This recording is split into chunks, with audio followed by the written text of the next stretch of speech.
రంగారెడ్డి జిల్లా నార్సింగి పిఎస్ లో రేవంత్ రెడ్డిపై నమోదైన కేసును కొట్టేస్తూ హైకోర్టు ఉత్తర్వులు ఇచ్చింది. జన్వాడలో డ్రోన్ ఎగరేశారంటూ రేవంత్ పై కేసు నమోదైంది. ఎఫ్ఐఆర్ ను క్వాష్ చేయాలని హైకోర్టులో రేవంత్ రెడ్డి పిటిషన్ దాఖలు చేశారు. జన్వాడ నిషిద్ధ ప్రాంతమేవి కాదని సీఎం రేవంత్ రెడ్డి తరఫు లాయర్ వాదనలు వినిపించారు. రేవంత్ రెడ్డిపై నమోదైన ఎఫ్ఐఆర్ ను కొట్టేసింది న్యాయస్థానం.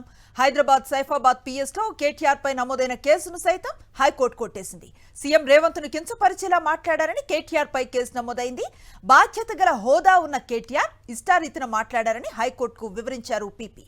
రాజకీయ కక్షలో భాగంగానే కేసు పెట్టారని కేటీఆర్ తరఫు లాయర్ వాదనలు వినిపించారు. ఇరుపక్షాల వాదనలు విని ఎఫ్ఐఆర్ ను క్వాష్ చేసింది హైకోర్టు. పూర్తి సమాచారం అందిస్తారు మా కరెస్పాండెంట్ రవిచంద్ర.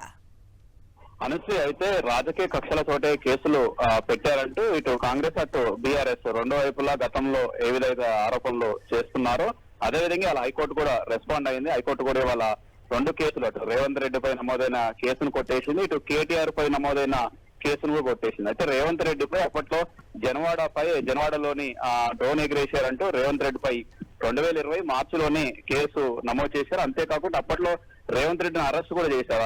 ఆ తర్వాత రిమాండ్ కు తరలించారు నార్సింగ్ పోలీసులు. దాంతో అప్పట్లో ఆ టాపిక్ అయింది. 2020 మార్చి నుంచి అది కొంతకాలం రాజకీయంగా వాదనలు ప్రతివాదనలు కొనసాగాట కాంగ్రెస్ మధ్యలో బీఆర్ఎస్ మధ్యలో.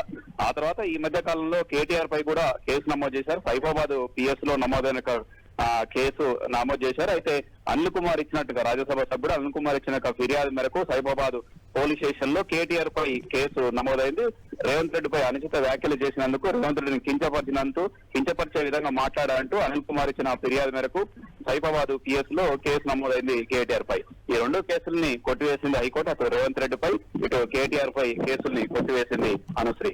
Right, thank you Ravichandra.